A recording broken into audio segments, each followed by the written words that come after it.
Welcome to the Fantasy HQ podcast, all things NRL fantasy. Find us on YouTube, Spotify, and Facebook. Your hosts, Frosty and Stevo. That's right, we're your hosts, Frosty and Stevo, on the Fantasy HQ podcast. And welcome, Frosty, another potty. We're talking about edges today. How's it going, my friend?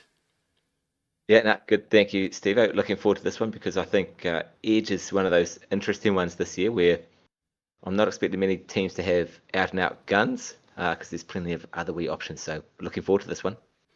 Plenty of value in the edges, and we're going to discuss that in length. But firstly, before we get into it, if you could like and subscribe, that would be much appreciated. We're trying to get the followers up a little bit, get the subscriber count to above 300 as soon as possible would be great. And if you want to join our overall league on the Fantasy on the Fantasy app, follow the check in the description and follow that code. Right, going across here, and we're going to start with the guns, and that will be Hudson Young, 766k. He averaged 60 points last season, and he's currently owned by only 6% of people. Someone that's arguably the best edge in the game in terms of fantasy, but is he already at his peak? Is there no further room for him, Frosty? Interesting one as far as guns go. I do expect the Raiders to be left side heavy with Sanders there on the right this year instead of Fogarty. So I do expect to get plenty of traffic and opportunity for him.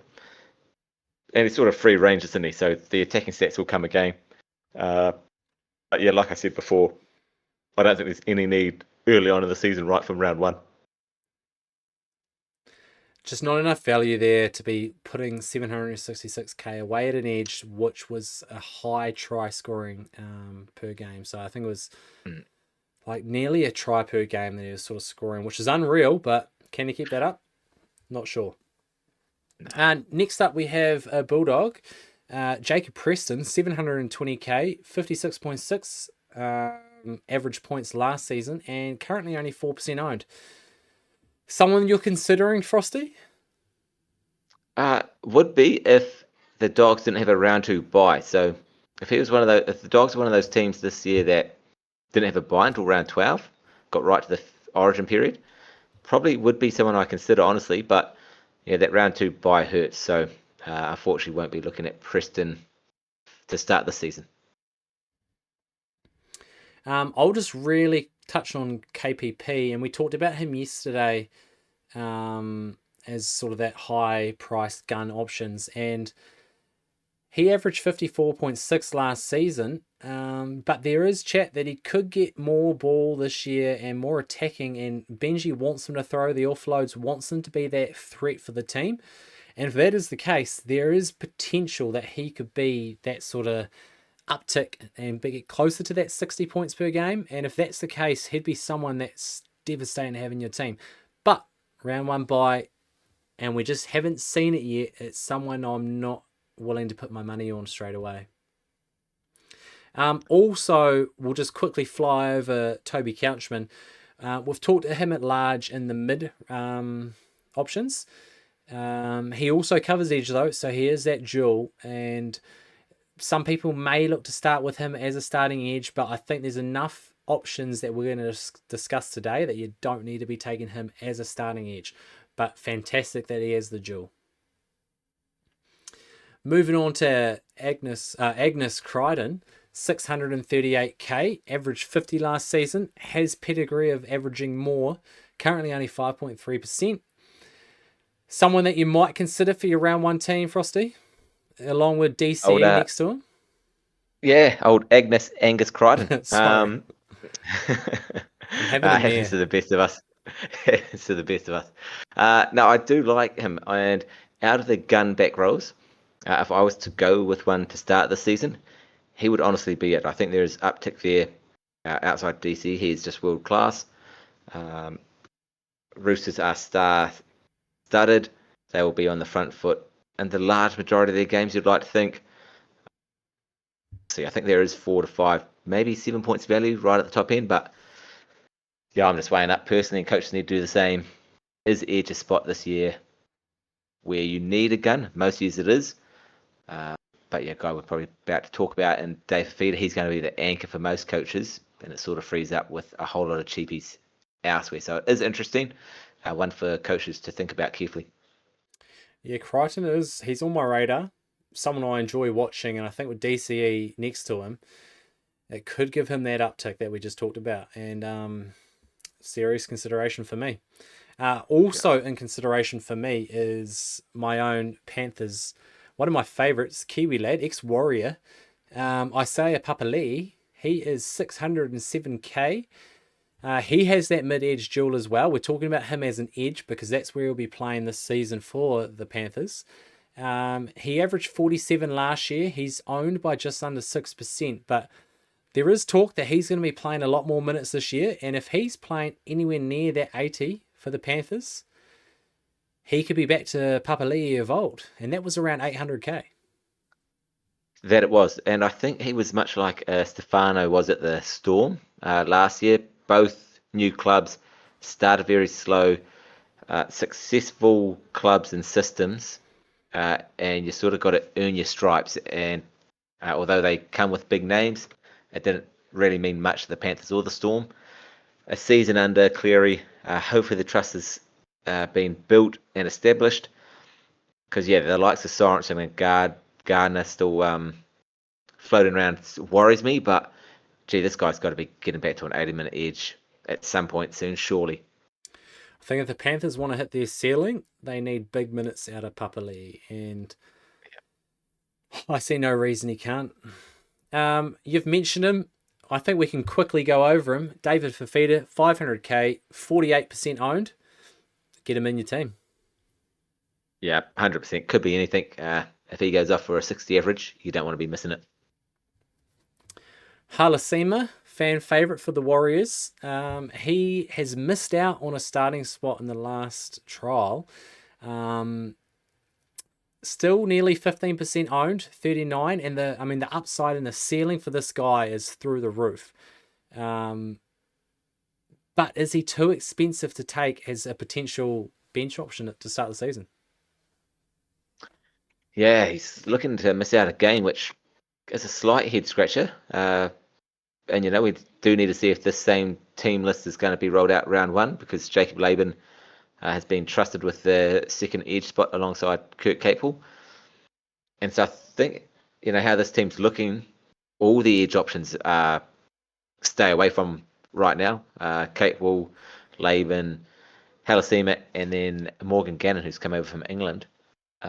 Because, it doesn't really look like anyone's getting 80. Capewell probably the most likely, but he is getting on. So, just a massive head scratcher with all of these guys. So, I would be staying away from Halasima until he gets a starting spot, and that's probably through injury by the looks. So, stay away from our team. I think that whole Warriors four pack at the moment is a bit scary in terms of how it's going to pan out. And there's so many different combinations they could go, and it's just how they're going to fit those minutes and rotations. Next up, because Fisher Harris isn't there after the All Stars. You got him and Jackson Ford. They can easily play 55, 60 minutes each at prop. Capewell can play 80. Barnett's not starting playing this game as Barnett's no, he's yet to return from his injury. So that Warriors forward pack, great for real life and the Warriors fans. Probably not so great for fantasy. Great depth. And speaking of depth for the Roosters, they have Blake Steep starting at lock this last trial. 423k, 33 average points last year, owned by less than a percentage, and that may rise if he keeps the starting spot because he's not a bad point scorer. He does have the duel, but how they go with that rotation worries me as well in terms of where you put your money outside of Crichton, because I think he's sort of your 80-minute player. Outside of him, I don't know who gets the minutes. I don't know where they go. Yeah, interesting one. If he is to land that spot for the 5 or 6 weeks until Victor Radley returns from suspension, he would be well and truly worth the roll of the dice, even if one was to come on and spell him for 30 minutes, 35 at an absolute max. He would certainly offer something. He did show a fair bit last year, so he might be just that guy that's earned the trust under another coach where you do need to earn it. And things didn't work so well for the Roosters last year. So coach might be looking for a bit of a shake-up, and this might be it. So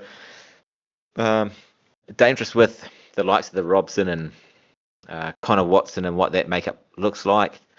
Does Watson cover some lock as well as Wong? Like another forward pack to start the year where a little bit too many question marks to my liking, and as a result, I may be staying away. Did get excited when I saw it, but then I had to sort of pump the brakes and step back and go. It might not be as exciting and promising as what I first thought. Another one that we were hot on, and sort of a lot of fantasy coaches were, and still 16.4% are Jermaine McEwen for the Knights, 412k. Whether or not he starts, and we didn't get a chance to really see him play in the trials too much, and that was because Thomas Cant was there instead. So are you staying clear now, McEwen, or is he still, if he's starting round 1, do you take him? Yeah, he got bits and pieces in that second game and looked all right. You know, that the Knights were kept to 0 against the Dogs, but he did show a little bit of promise there. Was it enough to get 80 minutes? I certainly don't think he's an 80-minute edge, and that's what coaches were probably envisioning early parts of the preseason when he was so highly owned. But yeah, with Cant there, I think again it's a little bit too iffy. Does he get 40 minutes? Does he get 50, 60? It's the great unknown. So until you see that for a couple of weeks, even if he is named starting, if Cant's on the bench, yeah, I think slightly too risky for my liking. Other options out there in the edge this year. For me, he's a clear avoid, and mainly because the next 4 players we're going to talk about are all potentially with a better opportunity and a lot cheaper. So, Yeah. moving on to them, we have Lukey for the Cowboys, starting edge, 300k. Might only play around that 50 minutes, but should still have great value and is currently 25% owned. Someone that we've got locked into our Fantasy HQ team. Do you envision that changing? Now, I don't think that changes. And if you've got him in your side, I'd be keeping him. Maybe not starting, with that 55, maybe 60 minutes, because it could turn out to be a 50-minute role. But if he's, especially a non-scorer, fantastic. If he's a interchange, not the end of the world, because there is value there, so you don't want to miss the value. But yeah, 50 to 60 minutes, probably not enough to be an edge starter for your team. Certainly one to have somewhere in your team. So get him in if you haven't. Definitely someone that won't be leaving my team, I don't think. Next, we have for the Storm, Lasati, and I think the key thing here is that he is starting in the 12 jersey, which was where Katoa has the void and is left open for Lasati to score well this season. So currently owned by nearly 40% of players. Yeah. Providing he looks good this weekend with a near full strength Storm team, he'll be someone I lock into my onto my bench of my team. Yeah, one of the great unknowns. The coach is full of promise. This might be one that the fantasy coaches have got correct. We've missed a few, so it'd be nice to land one here. As you said, he looks to have the right edge in the 12 jersey, and Chan just looks to be a placeholder with Blaw's left side there. So promising signs, not quite there yet, but yeah, as you said, if he passes the eye test, he should be there round 1. And again, hopefully getting 60 minutes, even if he is sharing a little bit with Chan. So promising signs, get him in. Another one with promising signs that I recommend getting in, along with 28% of other coaches, is Josh Patson, 250k. No brainer for me. Yeah, with you there. And we've spoken a little bit previous episodes recently about the Titans pack and how that looks. By their pushing for a lock spot, Randall probably is not playing high minutes at the lock, but if Randall was to fill in anywhere, I think it could be on the edge for this guy after a spell. Randall start at lock, 30 odd minutes, 35 minutes, gets a spell, and then maybe the last 20 on an edge for Paxton. But if that is the case, 60 minutes is all you need here at bottom dollar. They will have Khalees Haas as well, who will play mid-rotation, but he can and has obviously covered in the edge for for the Titans. And the last one that we want to talk about is Ryan Couchman for the Dragons. He's 14.2%. He's only in the system on the app as an edge, which is disappointing because he won't be starting, and I don't think he'll get that that duel, even though he probably deserves it because he has a genuine mid and will play most of his minutes at mid. Someone that I want in my team, but looking at those 4 cheapies, the last 3 plus this guy, I'm not sure I can take all 4, and it would be this guy that has to miss out if that's the case. Yeah, dead right. A little bit spoiled for value options in the edge this season, and that's my biggest issue in my own personal team at the moment. I've spoken a lot about how key balance is to a side, and a lot of responses on Facebook and YouTube have been that when looking at subscribers or followers teams. But I've got that problem myself. I think it's 4 edges on the interchange and emergencies, and it's actually leaving me short in other places like mid. So eventually I'm going to have to get rid of one. Who that is, I'm not quite sure, but I'd love to keep them all because I think they are great value.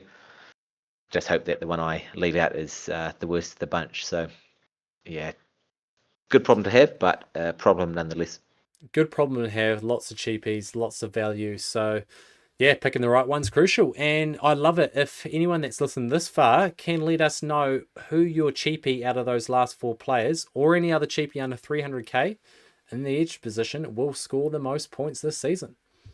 And everyone, thank you for listening and watching. And thank you, Frosty. Thanks, Steve. And we'll see you on the next one. We appreciate your support for the Fantasy HQ podcast, all things NRL fantasy. Subscribe on YouTube, follow on Spotify and Facebook, and most importantly, thanks for watching.